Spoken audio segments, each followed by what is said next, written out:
somos alunos do sexto período da medicina da UFTM e hoje vamos falar sobre a tireoide e o sistema TIRADS. Você já ouviu falar no sistema TIRADS? O que ele significa? Já viu em algum exame ou um médico já falou com você? O sistema TIRADS ele é responsável por ver se os nódulos da tireoide, quando feitos no ultrassom, se eles são benignos, se eles não têm nenhuma alteração ou se eles precisam de uma atenção especial e de um tratamento e um acompanhamento médico. Mas antes de tudo, por que fazemos ultrassom da tireoide? A tireoide é uma glândula muito importante responsável por controlar diversas funções do nosso organismo.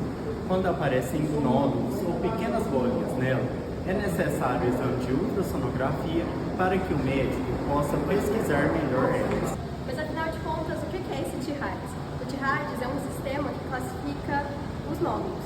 Então, ele dá uma nota para cada característica que o médico vê no ultrassom, tanto para o formato como para a borda, e para se esse nódulo tem alguma coisa dentro dele, principalmente calcificações.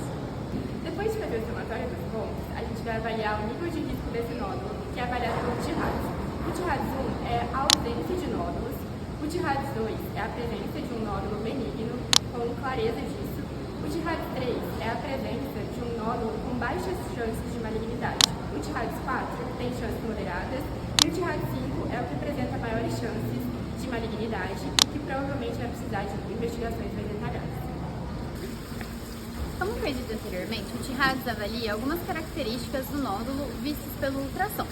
São elas 5 características que nós vamos aprofundar a seguir. A primeira característica avaliada, pontuada, é a composição do nódulo. Ele pode ser composto de líquido, pode ser composto de tecido ou ele pode ser misto, com tecido e líquido. Se ele estiver líquido, ele tem mais características de ser benigno. A segunda característica é a cor desse nódulo, como se ele se apresenta no ultrassom. Ele pode estar mais claro ou mais escuro, dependendo dos feixes, o quanto eles refletem no nódulo. Nódulos mais escuros, eles podem merecer maior atenção do paciente e do médico que está acompanhando o paciente. A terceira característica que o médico avalia vai ser a borda do nódulo. Ele pode ter borda bem definida, lisinha, ou uma borda mais irregular. Quanto mais irregular, mais atenção esse nódulo merece. Já a quarta característica que a gente avalia são as calcificações. Elas são pequenos pontos brancos que podem estar contidos no interior do nódulo e, dependendo do seu formato, elas representam um maior ou um menor risco. E a quinta característica a ser analisada é o formato.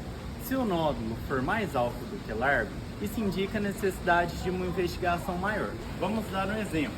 Se o médico encontra um nódulo sólido, com bordos lisos e que tenha calcificação, ele soma esses pontos e pode classificá-lo como TIRADS 3 ou 4. Essas características ajudam a decidir qual é o próximo passo. E agora, demonstrando rapidamente como o exame é feito e trazendo mais um exemplo, teríamos um caso de TIRADS 1, porque nesse exame não é possível visualizar nenhum nódulo na tireoide. O próximo passo será guiado pelo TIRADS. Nódulos de baixo risco, como o TIRADS 2, TIRADS 3, são acompanhados por ultrassom e não tem necessidade de procedimentos mais invasivos. Já o TIRADS 4 e 5 são nódulos que podem ter classificações necessárias para fazer biópsia. Então, com a ajuda, o auxílio desse score, a gente consegue avaliar e não submeter o paciente a procedimentos invasivos sem necessidade. Então, se você ouvir o termo TIRADS do seu médico ou ouvir escrito no seu exame, você já sabe que é como uma régua para saber como que está o nódulo da sua tireoide. Lembre-se, nem todo nódulo é perigoso. A maioria deles são benignos e não precisam nada além de acompanhamento. Mas se seu médico pedir outros exames, como a biópsia, não precisa se assustar. Isso é só parte do processo para garantir sua saúde. Esperamos que esse vídeo tenha sido esclarecedor. Qualquer dúvida que restar, procure um médico que te acompanhe ou um especialista da área em questão. Obrigado por assistir. Até a próxima!